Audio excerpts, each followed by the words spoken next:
Hello दोस्तों, स्वागत है आपका एक बार फिर से मेरे यूट्यूब चैनल दी इंग्लिश डायरी पर। और मैं हूं आपका दोस्त विजय। आज की इस वीडियो में हम बात करने जा रहे हैं सरोजनी नायडू से रिलेटेड एमसीक्यूज़ की। इससे पहले मैंने आपको नज़ीम ज़िकल और कमला दास से रिलेटेड कंप्लीट वीडियोस दे दी हैं, जिनमें कि एमसीक्यूज़ की प्रैक्टिस भी आपको कराई है और आप में से कई लोग उसे वॉच करें, बहुत अच्छी बात है।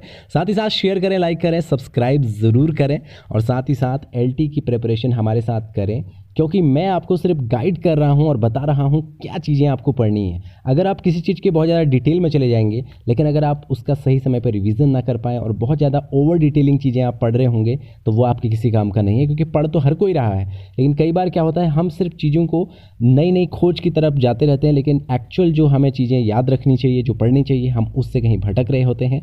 मैंने उत्तराखंड सहायक अध्यापक एलटी में सिलेक्शन पाया, इसलिए मैं आपको सिर्फ गाइड कर सकता हूं कि किस तरह से आपको अपनी प्रिपरेशन को जो है अंजाम देना है। हालांकि आप लोग कंसिस्टेंसी से पढ़ भी रहे होंगे, ये मैं उम्मीद करता हूं। और आज की एमसीक्यूज़ में आप जाहिर सी बात है अच्छा परफॉर्म करेंगे और आप अपना स्कोर वीडियो के कमेंट बॉक्स में ज़रूर बताएं। तो चलते हैं आज की इस सीरीज़ के फर्स्ट क्वेश्चन की तरफ। तो आज का हमारा पहला क्वेश्चन जो है वो है, where was Sarojini Naidu born. Sarojini Naidu जो है उनका बर्थ कहाँ हुआ था? मुंबई में, हैदराबाद में, कोलकाता में या फिर न्यू दिल्ली में? अगर आपने वीडियो नहीं देखी है तो पहले वीडियो देख लें, उसके बाद जो है एमसीक्यूज़ को ट्राई करें। तो इसका राइट आंसर है, अगर आपने वीडियो देखी होगी तो हैदराबाद में जो है इनका जन्म हुआ था। ये आपको पता है, मैंने फर्स्ट वीडियो में आपको जो है अच्छे से समझाया था। जो इसके पार्ट 1 में मैंने आपको सरोजनी नायडू की लाइफ हिस्ट्री और इनके वर्क्स के बारे में बताया था। What was Sarojini Naidu nickname? इनका निकनेम क्या है? The Nightingale of India, the freedom fighter, the iron lady, the mother of India. तो यहाँ पर नाइटिंगेल ऑफ इंडिया या फिर भारत कोकिला इनको कहा जाता है। किसने कहा? ये भी क्वेश्चन जरूर पूछा जाता है। महात्मा गांधी जी ने कहा, तो आपको याद रखना है, ठीक है। चलते हैं थर्ड क्वेश्चन की तरफ। ये बहुत इंपॉर्टेंट क्वेश्चन है। In which year did Sarojini Naidu become the first Indian women president of the Indian National Congress? Indian National Congress की सबसे पहली महिला अध्यक्ष ये कब बनी? 1917 में, 1925 में, 1931 में या फिर 1947 में? तो 1925 जो है इसका राइट आंसर है, तो आपको याद रखना है, ठीक है। 1925 में, 1925 में जो है ये जो है Indian women president of Indian National Congress बनी। चलते हैं आज के फोर्थ क्वेश्चन की तरफ। फोर्थ क्वेश्चन है, after India's independence Sarojini Naidu was appointed of the governor of which state? तो आज़ादी के बाद जो है ये किस स्टेट की, किस राज्य की गवर्नर बनी थी? महाराष्ट्र की, उत्तर प्रदेश की, वेस्ट बंगाल की या फिर कर्नाटका की? तो अगर आपने पढ़ी है वो पहली वीडियो, तो जाहिर सी बात है उत्तर प्रदेश यानी यूपी आपको पता होगा। तो चलते हैं फिफ्थ क्वेश्चन की तरफ। फिफ्थ क्वेश्चन जो है आज का वो है, which Indian feminist and educationalist founded the women's India association with Sarojini Naidu? Sarojini Naidu के साथ जो है इंडिया जो वुमेन इंडिया एसोसिएशन है उसको किसने फाउंड किया था? तो उसमें ऑप्शन है इनके साथ, ठीक है, इन्होंने भी किया था, लेकिन इनके साथ कौन थी उसमें? तो एनी बेसेंट या फिर कमला देवी चट्टोपाध्याय या फिर मुथुलक्ष्मी रेड्डी, नेक्स्ट है कस्तूरबा गांधी। थोड़ा सा इनका प्रोनाउंसिएशन अजीब सा है, ठीक है। तो एनी बेसेंट जो है इसका राइट आंसर है। एनी बेसेंट इनके साथ मिली थी वुमेन्स इंडिया एसोसिएशन को जब इन्होंने फाउंड किया था। तो इन दोनों ने जो है इसे एक साथ मिलके फाउंड किया था, यानी फाउंडर थी ये वुमेन्स इंडिया एसोसिएशन की। तो चलते हैं नेक्स्ट क्वेश्चन पे। नेक्स्ट क्वेश्चन है, who bestowed the title nightingale of India on Sarojini Naidu? तो जाहिर सी बात है किसने ये जो है ये टाइटल इनको दिया? महात्मा गांधी ने दिया। अभी अभी तो मैंने आपको बताया, ये सारे ऑप्शंस आपको दिए हुए हैं, बट महात्मा गांधी जी ने इनको नाइटिंगेल ऑफ इंडिया यानी भारत कोकिला का नाम दिया था, ठीक है, निकनेम दिया था। तो चलते हैं नेक्स्ट क्वेश्चन पे। In which year did Sarojini Naidu pass away? यानी किस साल जो है ये पास अवे हुई थी? पास्ड अवे होना चाहिए था कि किस साल इनकी मृत्यु हुई थी। तो 1942, 1949, 1951, 1955।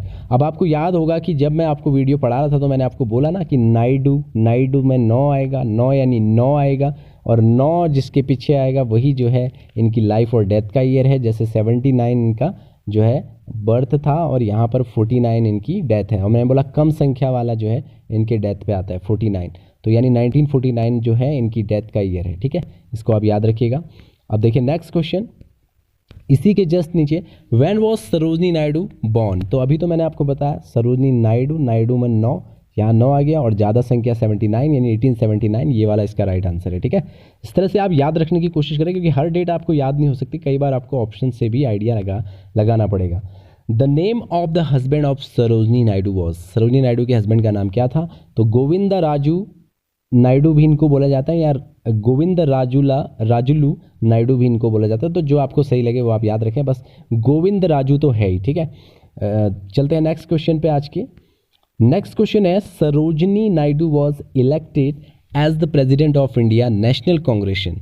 तो इनको प्रेजिडेंट ऑफ जो है ये क्वेश्चन थोड़ा सा अलग तरह से पूछा हुआ है, बट है same he question. Sarojini Naidu was elected the president of Indian National Congress, अभी हमने पढ़ा था 1925। इस तरह से भी क्वेश्चन पूछा जाता है, रिपीटेड हो गया है, ठीक है। नेक्स्ट देखिए, अब ये क्वेश्चन इंपॉर्टेंट है। Sarojini Naidu was appointed the governor of Uttar Pradesh in, किस साल में इनको उत्तर प्रदेश का गवर्नर बनाया गया था? देखो अभी ऊपर हमने पढ़ा था ना कि आफ्टर इंडिपेंडेंस कब मिली थी? 1947 में। तो याद रखिएगा कि 1947 में इनको स्वतंत्रता के जस्ट बाद क्या बना दिया था? यूपी का गवर्नर। याद रखना, ऐसे भी आपको ये डेट याद हो जाएगी, ठीक है। चलते हैं नेक्स्ट क्वेश्चन पे।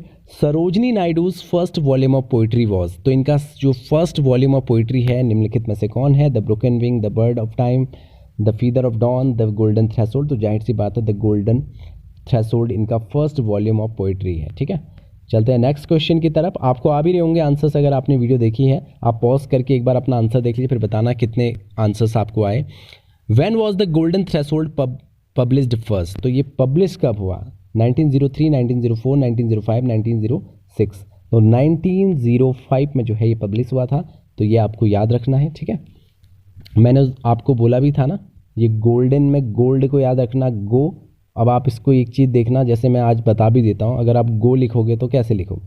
मान लो हमने ये लिखा गो, अब इसके ऊपर डंडी लगा दो। अब देखो इसको अगर आप उल्टा समझ के 5 और इसके सामने 0, तो यानी 05, तो आया ना 1905। तो ऐसे भी आप इसको याद रख सकते हैं इस गोल्डन से, ठीक है। ये एक प्रकार से कहीं ना कहीं मतलब आप एक न्यूमोनिक्स के तरीके से वर्ड टू वर्ड मिला के ऐसे आंसर बना सकते हैं। The Bengal seller is, Bengal seller क्या है? एक पोएम है, एक लॉन्ग स्टोरी है, शॉर्ट स्टोरी या नोवेला है? एक पोएम है, ठीक है। इसको याद रखना, बेंगल सेलर इंपॉर्टेंट भी है। अगर चाहो तो एक बार इस पूरी पोएम को पढ़ लेना स्टडी लवर में। The Bengal seller is play, story, poem, novel. तो दोबारा से आ गया, एक पोएम ही है, जाहिर सी बात है। नेक्स्ट क्वेश्चन है, नेक्स्ट क्वेश्चन आपका है, the Bengal seller was published इन, ये किस साल जो है पब्लिश हुआ था? तो इसको भी याद करने की ट्रिक बता देता हूँ आपको। ऑप्शन तो सारे दिए हुए हैं, 1910, 12, 14, 16। तो ये जो है बेंगल सेलर 1912 में जो है पब्लिश हुई थी। अब आपको याद कैसे रखना है? बेंगल में बी आ रहा है और बी यानी 12, ब 12, बेंगल 12 बेंगल भी आप याद रख सकते हो, या फिर ब और 12 को याद रख सकते हो। जैसे आपको याद हो वैसे आप कर लें। बताना कि आपको कैसा लग रहा है ऐसे याद करके, थोड़ा कॉन्फिडेंस आ रहा है या नहीं आ रहा है कि आपको भी ईयर याद हो जाते हैं। क्योंकि मुझे काफ़ी ज़्यादा प्रॉब्लम होती थी ईयर्स को याद करने में, लेकिन जब धीरे धीरे मैंने पढ़ते पढ़ते ऐसी कोशिशें की तो मुझे काफ़ी ज़्यादा चीज़ें याद होने लगी और मुझे काफ़ी अच्छा लगता था। इसलिए मैं आप लोगों के बीच में शेयर कर रहा हूँ, आप अपनी भी कोई ट्रिक यूज़ कर सकते हैं। The Bengal seller of Sarojini Naidu is included in, अब ये जो बेंगल सेलर है ये किस उनके पोइट्री कलेक्शन में जो है शामिल था? द गोल्डन थ्रेशोल्ड में था, द फीदर ऑफ डॉन में था, द बर्ड ऑफ टाइम में था, द ब्रोकन विंग में था? बताइए। तो इसका जो राइट आंसर है वो है द बर्ड ऑफ टाइम में जो है लिखा हुआ था। तो आप एक चीज़ देखिए, बेंगल, बर्ड, 12, 3 चीज़ें हो गई ना।